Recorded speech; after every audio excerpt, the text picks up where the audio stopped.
اور میرے بھائیوں، سلف صالحین، ائمہ کرام، صحابہ رضوان اللہ علیہم اجمعین کی یہ کوشش سوچ ہوا کرتی تھی کہ کون سا بندہ ایسا ہے کہ جس نے کوئی کام کیا ہو اور اس کا کوئی کام قبول ہو گیا ہو۔ ایک فرماتے تھے کہ اگر مجھے پتہ چل جائے کہ میرا یہ سجدہ قبول ہو گیا ہے تو میں خواہش کروں گا کہ اس کے بعد مجھے موت آ جائے۔ کیوں؟ قبولیت، جب پتہ چل جائے کسی چیز کی قبولیت ہو گئی ہے تو پھر تقویٰ آ گیا ہے، اور جب تقویٰ آ گیا ہے تو انسان پھر صحیح مسلمان اور مومن بن گیا ہے۔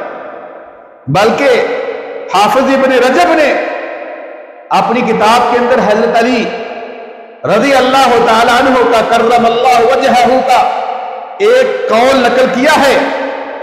فرماتے ہیں انہ کان ینادی فی آخر لیلۃ من رمضان یا لیت شعری من ھذا المقبول فنہنئہ۔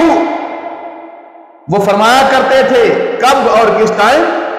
حضرت علی رضی اللہ تعالیٰ عنہ جب رمضان المبارک کی آخری راتیں ہوتی، آخری لمحات ہوتے، تو اس ٹائم یہ فرمایا کرتے تھے یا لیت شعری من ھذا المقبول فنہنئہ، کاش کہ ہمیں پتہ چل جائے کہ کس کا عمل قبول ہو گیا ہے، ہم اس کو جا کر اس عمل کے قبول ہونے کی مبارکباد دیں۔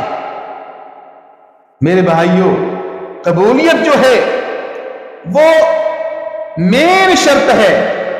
ہدف پہلا کہ تقویٰ آ گیا کہ نہیں، متقی بندہ بن گیا ہے کہ نہیں۔